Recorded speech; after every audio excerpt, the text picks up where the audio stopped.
Jó napot kívánok, hölgyeim és uraim, tisztelettel. Good morning, ladies and gentlemen. May I extend my most cordial welcome to all of you. May I extend my most special welcome to His Excellency Mr. Marco Rubio, Secretary of State of the United States of America, as the press conference and signing ceremony organized on the occasion of his visit to Hungary. Let me also extend my warm welcome to Mr. Viktor, Prime Minister of Hungary, members of the US and Hungarian delegations, and all our esteemed guests. Megállapodás aláírására kerül sor az Amerikai Egyesült Államok kormánya és Magyarország kormánya között a polgári célú atomenergia programmal kapcsolatos magyarországi együttműködés elősegítéséről. Megállapodás aláírói az amerikai részről Marco Rubio külügyminiszter, magyar részről pedig Szijjártó külgazdasági és külügyminiszter. Kérem Hungary, the Minister for Foreign Affairs and Trade, Mr. Péter Szijjártó.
Köszönöm szépen, uraim! Thank you very much, gentlemen. Most pedig felkérem Orbán Viktor, Magyarország miniszterelnökét. Prime Minister of Hungary, Viktor Orbán, to deliver his statement. Jó napot kívánok, tisztelt Hölgyeim és Uraim! Milyen tisztelt miniszter úr! Distinguished Mr. Secretary of State. Ez a hét is jól kezdődik. This week starts well. Csak hétfő van, és már túl vagyunk egy Egyesült Államokból érkezett külügyminiszterrel folytatott szívélyes, baráti és komoly megbeszélésen. Very serious discussion with the Secretary of State of the United States of America. We had made a promise to visit with the President of the United States on our visit to the US last November, and I'd like to thanks to the Secretary of State for visiting Hungary and for the privilege to Hungary. We reviewed and overviewed our bilateral relationships. Elnök van, én is alkalmazkodom ehhez a megválasztott kifejezéseket illetően. Aranykor köszöntetve, egy új aranykor köszöntetve az Egyesült Államok és Magyarország közötti kapcsolatokban. Külügyminiszter úrnak mondom, hogy mi az understatementekkel operálunk a magyar nyelven és a magyar politikában, de a helyzet az, hogy valóban nem emlékszem, pedig már 37 néhány éve benne vagyok a politikában, hogy mikor voltak ilyen magas szintűek, kiegyensúlyozottak és jó szándéktól vezetettek a két nemzet közötti kapcsolatok, ezért köszöntet tartozunk Donald Trump elnök úrnak és ennek is.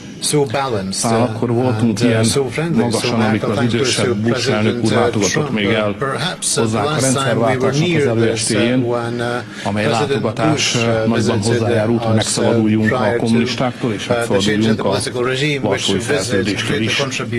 Azóta voltak jobb és rosszabb időszakok a magyar-amerikai kapcsolatokban, de ilyen magasan, mint ahol most vagyunk, még sosem jártunk. Tavaly január óta 17 amerikai beruházásról született döntés Magyarországon. Ez egy évtizedes rekord. A magyarok újra vízummentesen utazhatnak az Egyesült Államokba. Miniszter úrnak.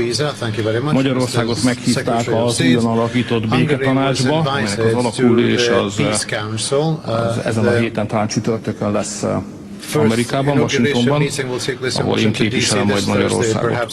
És közöttünk kulcsfontosságú megállapodásokat az energia területén kiterjed a kőolajra, a gázra és a nukleáris energiára, és ezek a megállapodások az Egyesült Államok elnökének Magyarország számára megadott kivételével együtt, amely lehetővé teszi az orosz gáz és olaj használatát Magyarországon. Ezek így együtt hozzájárulnak ahhoz, hogy Magyarország továbbra is biztonságban legyen az energiaellátás felől, és képesek legyünk a háztartásoknak és az iparnak is nemzetközi összevetésben rendkívül olcsó energiát biztosítani.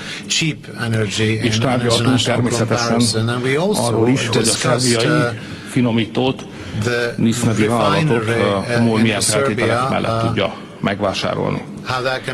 Ami az én mondandómat illeti, biztosítottam Rubio külügyminiszter úrat arról, hogy Magyarország továbbra is támogatja, akármilyen európai konfliktusokkal is jár. Magyarország továbbra is támogatja az Egyesült Államok ukrajnai béketörekvéseit. A mostani amerikai elnök tette a legtöbbet az egész nemzetközi politikában azért, hogy az orosz-ukrán háborúban béke legyen. Megismétlem, habár mindenki tudja, hogyha Donald Trump lett volna az Egyesült Államok elnöke, akkor ez a háborút is se tört volna. És ha nem ő lenne most az elnök, akkor esélyünk sem lenne arra, hogy ezt belátható időn belül békével le tudjuk zárni. Úgyhogy tiszteletünket és köszönetünket fejezzük ki az Egyesült Államok elnökének a béketörekvéseiért. Természetesen Magyarország továbbra is készen áll, hogyha lesz békecsúcs, akkor ennek itt Budapesten adjunk otthon, és megerősítettem Rubio külügyminiszter úrnak, hogy Trump elnök úrnak élő meghívása van Magyarországra. Köszönöm szépen, miniszterelnök úr, most pedig el kell Marco Rubio urat, az Amerikai Egyesült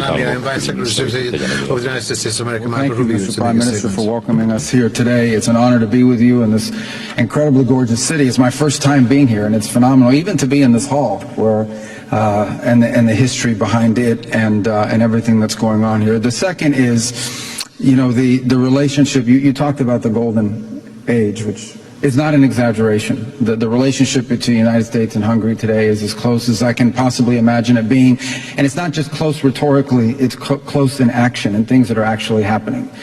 And I think some evidence of that is here today in the agreement that we've just signed that builds on a historic meeting that we had in November at the White House that you had with the President, and that I happened to have the honor to be present and be a part of it. The signed agreement we've had today is one that we hope will be many in the years to come, that areas of collaboration. You spoke about the 17 investments. To those who think that Hungary is being isolated, that's an example of the fact that that's not the case, that under the Prime Minister's leadership, in fact, there is a growing number of American companies, as evidenced by the 17 that have already arrived, who want to invest in your economy and want to be a part of what's happening here and are excited about it because you have strong leadership.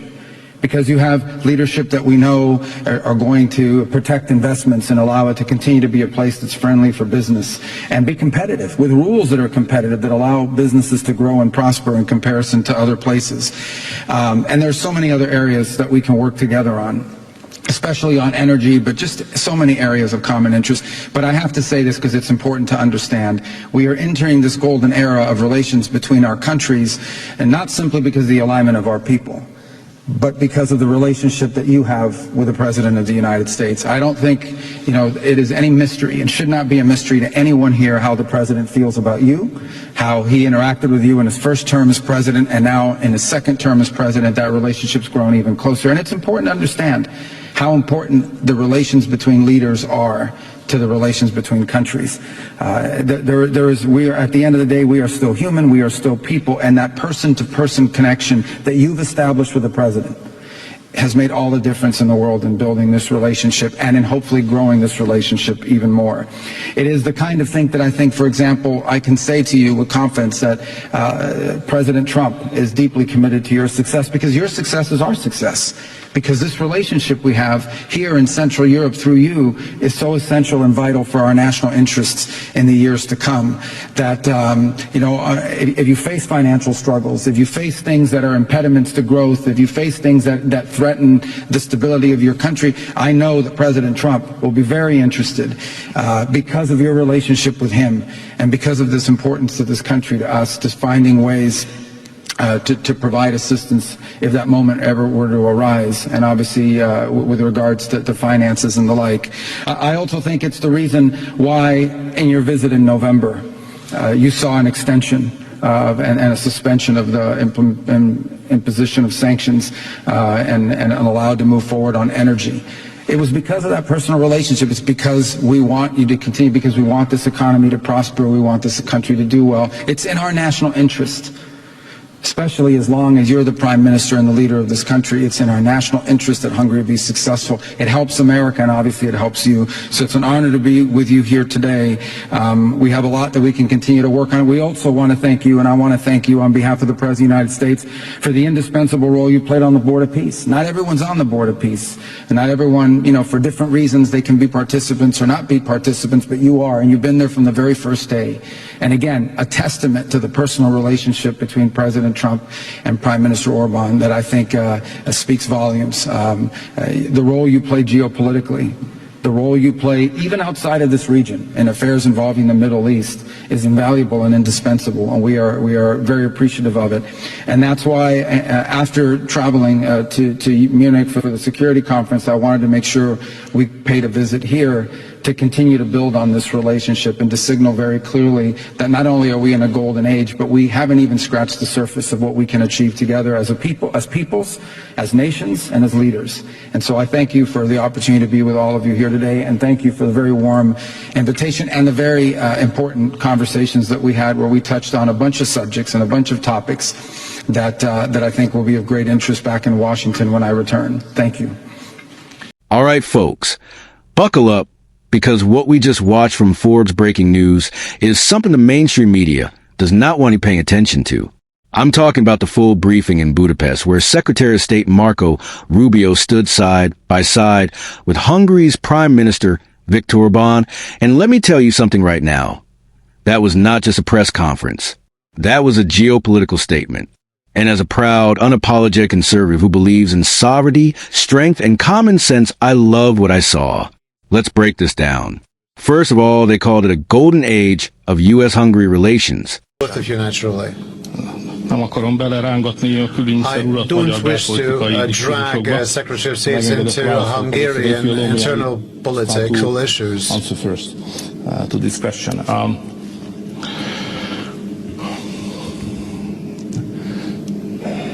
Az ukránok nyilvánvalóan az elnökük beszálltak a magyar választási kampányba. Ideig gondolkodtam, hogy ezt nehezményezzük-e vagy nem.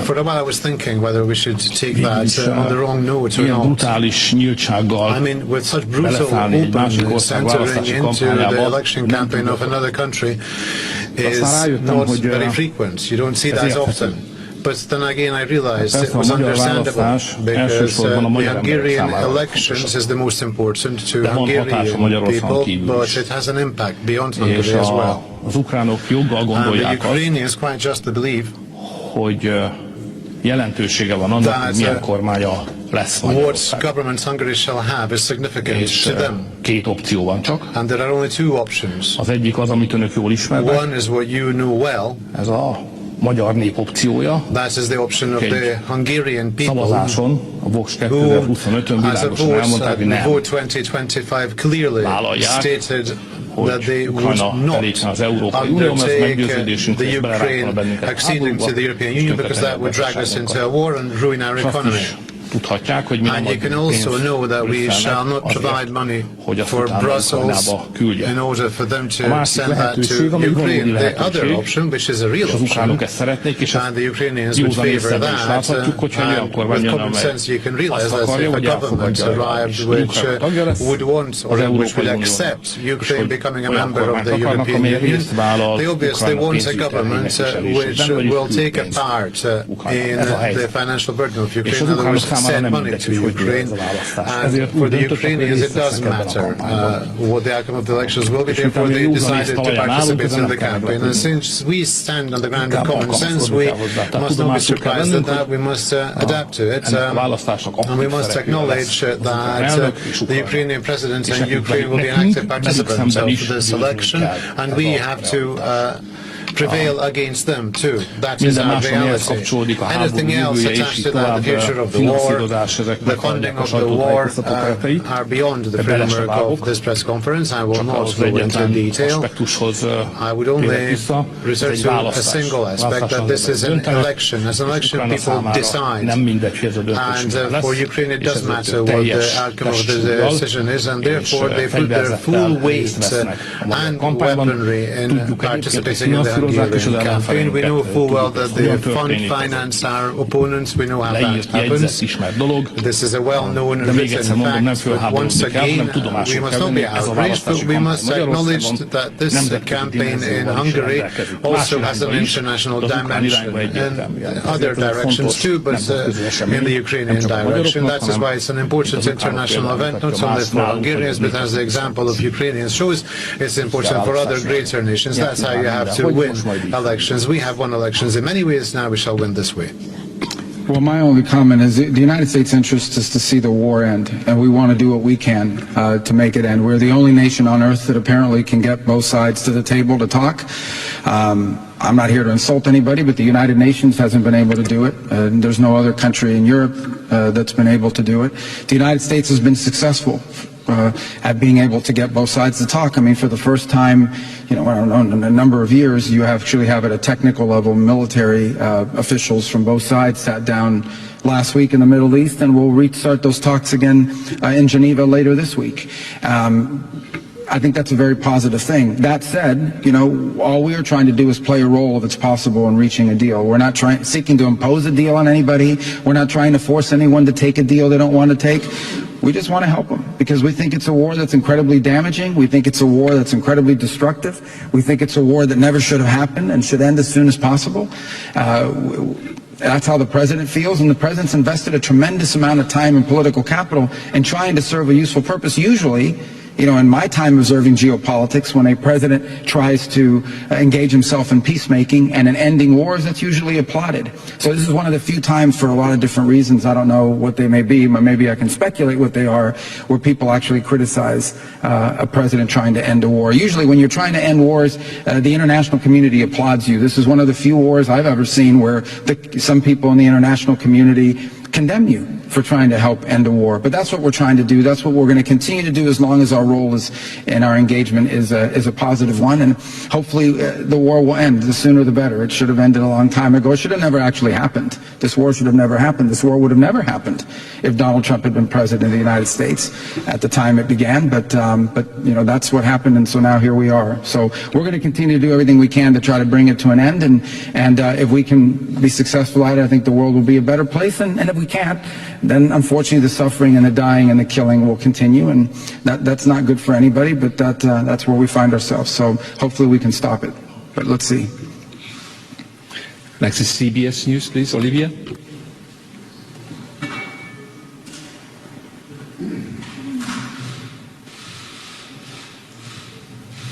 Thank you very much. Budapest is, in fact, beautiful. Mr. Secretary, on the notion of a golden age, why isn't the United States conditioning deeper cooperation with Budapest on Hungary reducing its extensive and ongoing deepening cooperation with China, which is a strategic rival for the United States? Secondly, if, despite President Trump's endorsement and your visit here, Prime Minister Orbán does not succeed and loses the April election, does the U.S. commit to working with his challenger constructively? Prime Minister Orbán, do you commit to accepting electoral defeat if it happens?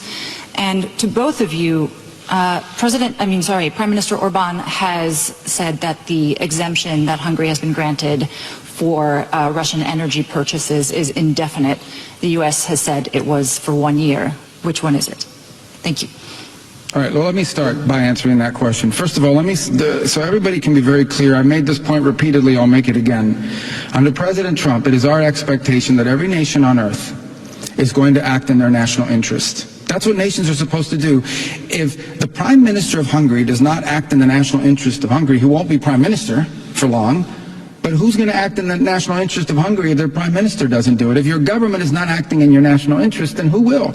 By the way, we feel the same way about America.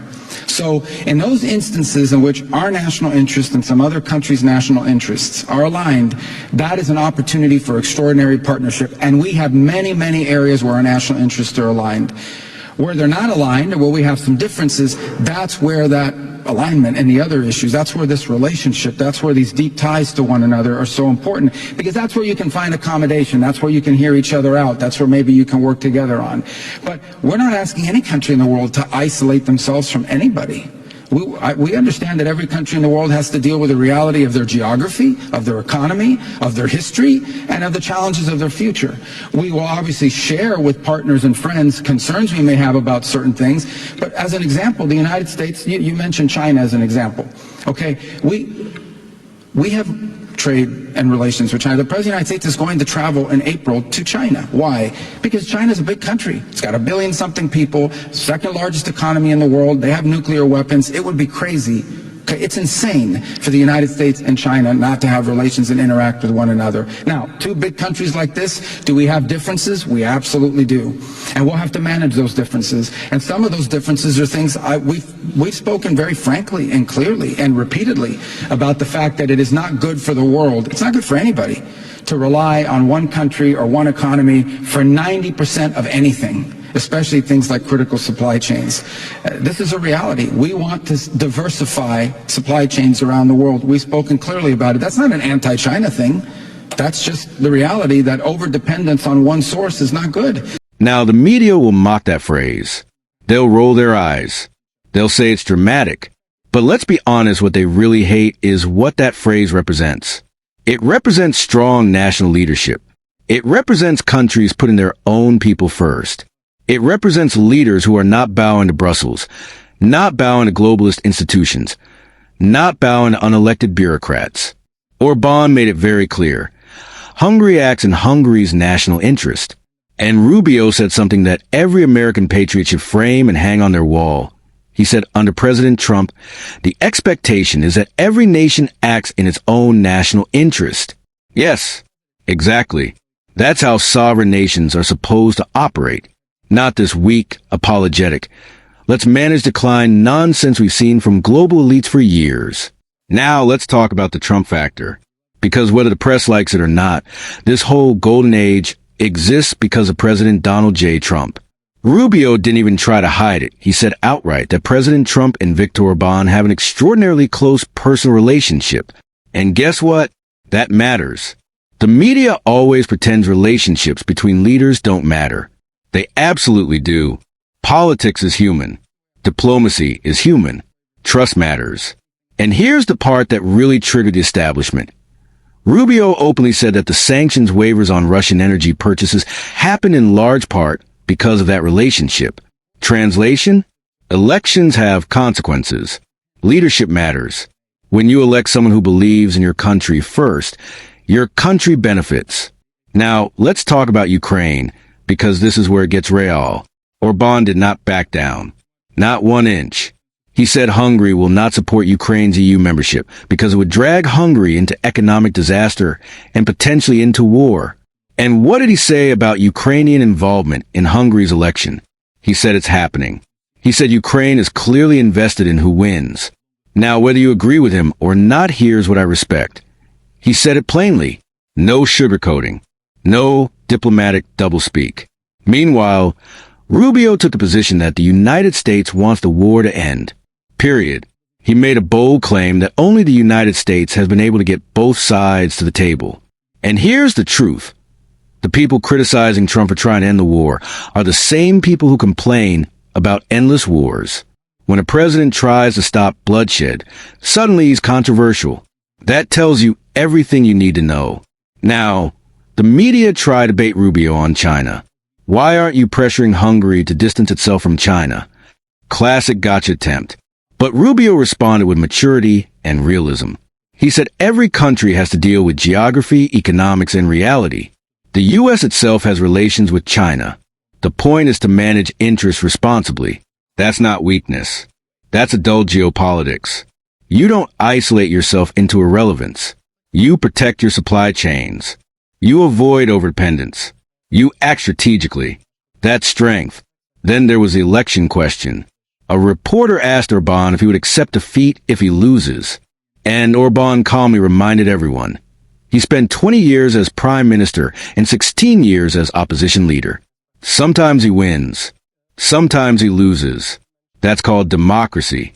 The Western media paints Hungary as authoritarian, yet here you have a leader openly acknowledging competitive elections and political turnover. That doesn't fit the narrative, so they ignore it. And finally, the symbolism of this visit matters.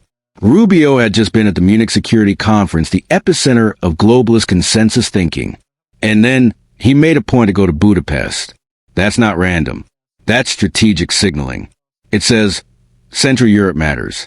National sovereignty matters. Leaders who defend borders and culture matter. Now, let me give you my personal take. I don't think this was just about Hungary. I think this was about showing the world what a new American foreign policy looks like under Trump. It's not about endless lectures. It's not about nation building. It's not about forcing ideology. It's about alignment of interests. It's about strong leaders working together. It's about peace through strength. And here's the bigger picture. When America is led by someone who believes in America first, other sovereign nations feel empowered to act in their own interest too. That doesn't create chaos. It creates clarity. You know where everyone stands. And in a world that's unstable, clarity is power. Now I know critics will say this is dangerous. They'll say this empowers a liberal democracy. They'll say it undermines the EU consensus. But here's my question. Since when did defending your own country become controversial? Since when did putting your citizens first become radical? Since when did trying to end a war become suspicious? The answers are obvious. Because it threatens the global political class. So you call it a golden age. Call it a realignment. Call it a return to common sense. But what I saw in that briefing was confidence, strategic clarity, and leadership that doesn't apologize for believing in its own nation. And whether you love Trump or hate him, you cannot deny this. When he's in charge, America projects strength. And when America projects strength, allies align. That's what we just witnessed in Budapest. All right, folks, that's my take. If you believe in sovereignty, secure borders, peace through strength, and leaders who actually put their people first, then you already understand why this matters. Let me know what you think in the comments. Is this the beginning of a serious geopolitical shift? Or is the media going to try to bury it? Hit like, subscribe, and I'll see you in the next one.